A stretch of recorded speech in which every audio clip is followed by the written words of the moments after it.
Standard 10th प्रकरण 5 निर्देशांक भूमिति प्रकरण प्रसंग्रह 5। पहला प्रश्न, उचित पर्याय चुनकर रिक्त स्थानों की पूर्ति करो। पहला प्रश्न है, रेखा ए बी यह वाई अक्ष के समांतर है।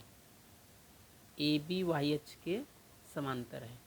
तो आप ये समझने के लिए देखिए, आपको बनाना नहीं है एग्जाम में खाली ऐसे इतना ही उत्तर लिखना है, लेकिन इसको कैसे हल करेंगे। देखिए, रेखा भी है वाई अक्ष के समांतर है, तो ये एक्स अक्ष खींचा, ये वाई अक्ष खींचा, निर्देशांक लिख दिया 1 2 3, इधर भी 1 2 3 4। तो वाई अक्ष के समांतर के लिए देखिए, वाई अक्ष जो है समझिए रेल की एक पटरी है, और दूसरा जो है पटरी बनाना है वह ए बी है। लेकिन वाई अक्ष के राइट साइड में रहेगी कि लेफ्ट साइड में, उसको निर्देशांक देख करके बताते हैं। तो बिंदु ए का निर्देशांक 1 3 है, तो पहली संख्या जो है एक्स अक्ष पे ढूंढते हैं और दूसरी वाई अक्ष पे। तो एक्स अक्ष पे 1 तो यहाँ है और वाई अक्ष पे 3 इधर है। तो यहाँ से ऊपर जाएंगे, इधर से राइट में आएंगे तो यहाँ पे मिलेंगे, यही ए है। और इसका निर्देशांक कितना है 1 3। तो इसका मतलब कि जो रेखा ए बी है जो वाई अक्ष के समांतर है, वह वाई अक्ष के दाहिनी तरफ रहेगी, यानी ये रेखा है ए बी। तो अब बी कहाँ है और उसी का निर्देशांक पूछा है। तो प्रश्न में 4 ऑप्शन दिया है, या 3 1 5 3 3 0 और 1 ऋण 3। तो इस पे रेखा पर चाहे जो भी बिंदु लें, उसका एक्स निर्देशांक हमेशा एक ही आएगा। जैसे यहाँ लिए तो या एक्स निर्देशांक 1, यहाँ लिए तो भी एक्स निर्देशांक 1, यहाँ लिए तो भी एक्स निर्देशांक 1। तो इसमें ढूंढेंगे कि एक्स निर्देशांक 1 किसका किसका है। तो इसका तो 3 है, इसका 5 है, इसका 3 है ए।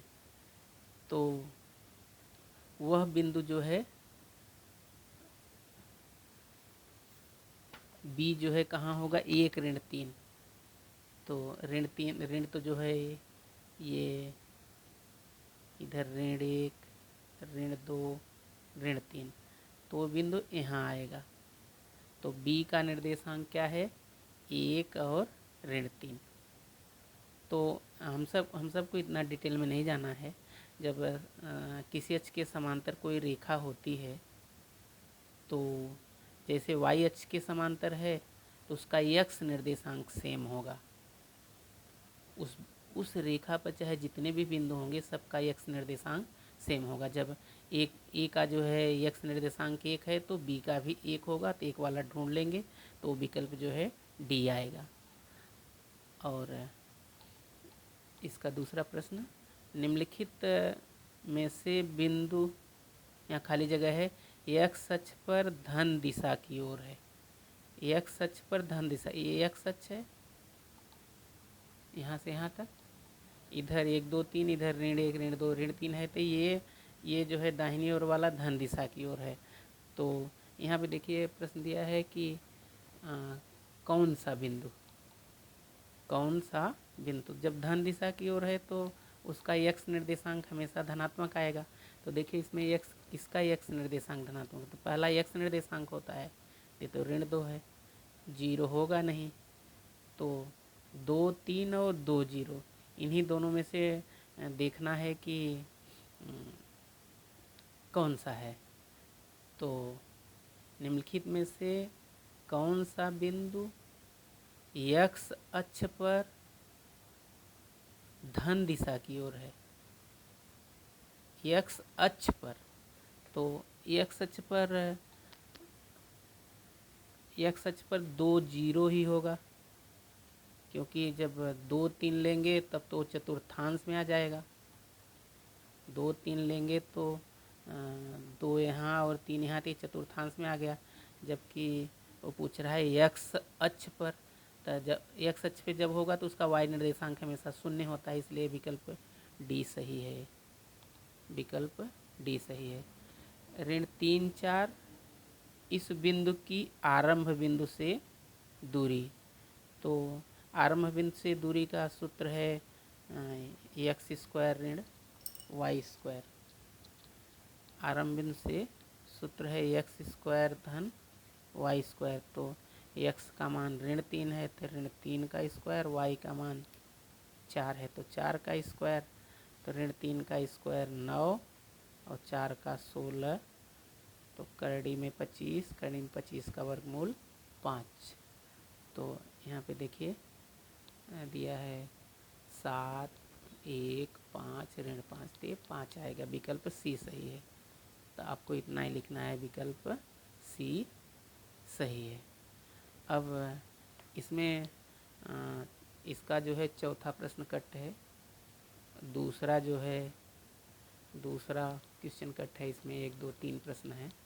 अब तीसरा प्रश्न हल करेंगे। तो P का निर्देशांक 0 6 और Q का 12 20, इन बिंदुओं को जोड़ने वाले रेखाखंड के मध्य बिंदु का निर्देशांक ज्ञात करो। तो P और Q दो बिंदु हैं, तो देखिए एक बिंदु P लिया, एक Q। इन बिंदुओं को जोड़ने वाले, तो जोड़ा तो रेखाखंड PQ मिला। के मध्य बिंदु, तो इन दोनों के मध्य में मान लिया को बिंदु A है, उसी का निर्देशांक पूछा है, मध्य बिंदु का निर्देशांक। तो देखिए माना बिंदु A जिसका निर्देशांक एक्स वाई है और रेख पी क्यू का मध्य बिंदु है। तो P का निर्देशांक दिया था तो उसको x1 y1 मान लिया, और Q का दिया था x2 y2, और मध्य बिंदु के निर्देशांक को xy माना। तो मध्य बिंदु का सूत्र पता है, x बराबर x1 धन x2 बटे 2। तो यहाँ x1 का मान 0 धन x2 का मान 12 बटे 2। तो 12 और 0 जोड़ेंगे तो 12 और 2 6 12। ऐसे जैसे ये है वैसे ये सूत्र है, जहाँ जहाँ x है वहाँ y है। y बराबर y1 धन y2 बटे 2। तो y1 का मान 6, y2 का मान 20 बटे 2, 26 बटे 2। 26 में 2 से भाग देंगे 13। तो ये x का मान है, ये y का मान है। पी क्यू के मध्य बिंदु का निर्देशांक a एक्स वाई माने थे, तो x का मान 6 और y का मान 13।